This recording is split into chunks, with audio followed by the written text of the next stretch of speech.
These are all the prototypes that I've made in the process of creating the first ever Haiki Studio SIDEKICK. I'm sharing this with you guys today because I wanted to show you guys the process of how an art toy is made. This is the first ever art toy that I've taken on as a project, and the entire process has been quite a roller coaster ride. And in this video, I'm gonna show you guys the entire process of how I got this idea this far. These are all prototypes and 3D prints. I've always wanted to create my own art toy, and I just never had the actual time or the place. As you guys know, I'm mainly a painter, and so I usually take my ideas into Procreate first and try to get a decent sketch of what I want on the canvas. And then I apply the outline onto the canvas, and then I start painting. This process was entirely different. I actually started in Procreate first. One day I was watching an NBA game, and I just took my iPad out, and I was like, you know what, I really wish the exact words that I said was, I wish I had a dog. And in my life, I've been blessed with multiple dogs that come in and out of my life. And I'm just somebody who travels a lot and have multiple careers that it's hard for me to maintain a relationship with a dog and give the dog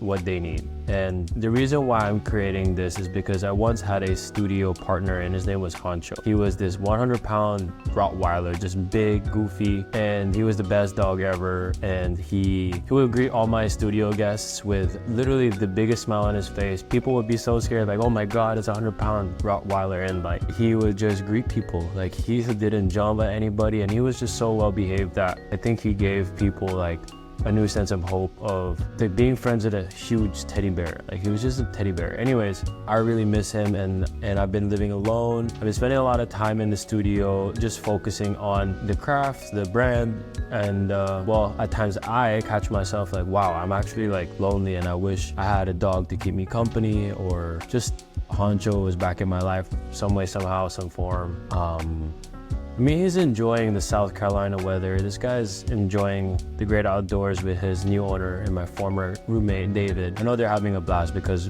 David and I actually basically raised Honcho together when we were in college. Anyways, I want to have a dog again one day, just like Honcho. I think he was really there for me, and he brought so many people together. And so this project was inspired by him. I've always loved the idea of creating my art toy, and I think I've been focused on painting a lot. So this was like very refreshing as a project for me. I wanted to grow this character inspired by Honcho. Obviously, in the process of creating this toy, there has been many obstacles in the way, such as you guys can see, like this guy over here, it's been 3D printed and his head's literally not together. And the first thing that I had to do was get a 3D model printed and see how the drawing feels in 3D proportions. And so far it translated really well. I think also simply being a boy that I've always loved action figures, and I've always wanted to make my own action figures. So this is kind of like my rendition of what an action figure would be, only there's no actual,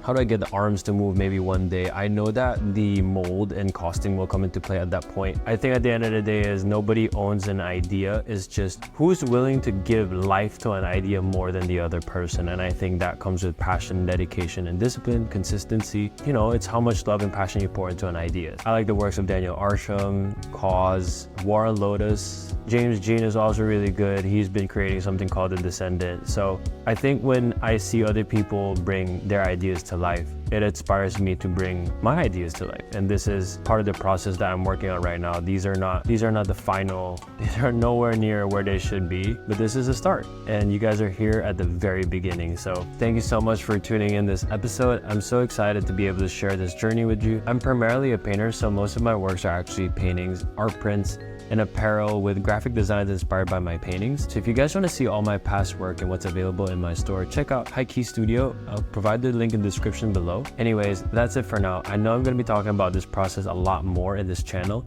So if you guys like content like this, click the link here to subscribe to my channel and stay tuned to all the projects that I'm currently working on. I hope you guys enjoyed this video, and remember to keep pushing in whatever it is that you want to do, and I'll catch you guys in the next video.